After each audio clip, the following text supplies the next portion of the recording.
रहमान रहीम जी। ਅਸੀਂ ਆ ਗਏ ਜੀ ਜੰਮੂ ਖਾਨ। ਤैयब ਨੂੰ ਅਸਾਂ ਮਜਬੂਰ ਕੀਤਾ ਹੈ ਕਿ ਜੰਮੂ ਦੇ ਉੱਤੇ ਚੜ ਕੇ ਥੋੜਾ ਜਿਹਾ ਝੂਨਾ ਲਾਵੇ ਤੇ ਇਹ ਭਾਈ ਬਲਾਲ ਹੋਰੀ ਜੰਮੂ ਜਨਾਬ ਚੰਗਾ ਮੂੰਹ ਭਰ ਲੈਂਦੇ ਨੇ। ਇਹ ਕੀ ਬਾਤ ਹੈ।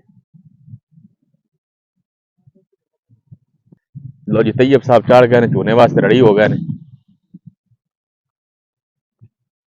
काफी जम्मू माशाल्लाह थल्ले आ गए ने। तैयब उसले टाइम जिन्होंने हथ पाया ही ना ध्यान नाल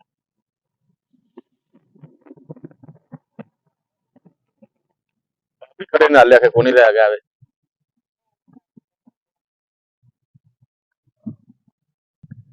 लो जी ए बलाल साहब ने जम्मू कट्ठे करके करेट भर लिया।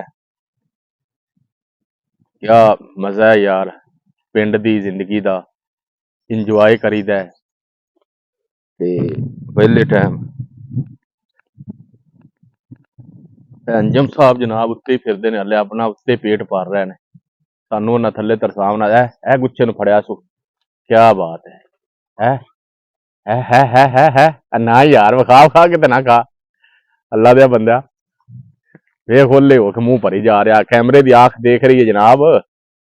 जनाब तुहानू कैमरे दी आंख बड़ी दूरों नजर आ रहा जी। तुसीं ए बलाल साहब चुप कीते जनाब। ए थल्लों तबाही लाई खले ने। है एक मिनट फड़ यार समामा। ओए उत्ते यार गया ए खड़ी टानी। चल बस ठीक है। बलाल साहब को सानू भी दे दो जनाब कि असी वीडियो बस तुहाडी बनावन ते रहना है। थोड़ा थोड़ा जिहा दो ना। क्या बात है।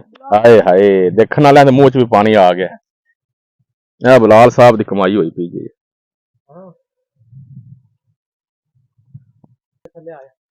बलाल साहब ने जनाब मजबूर किया तैयब ने एक और चूना चंगा ला दे।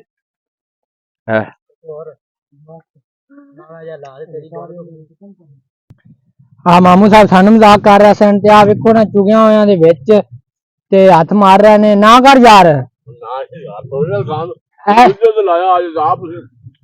आ वेखो जी मेरी कमाई है चेक करो खाले दे विच पई हुई है।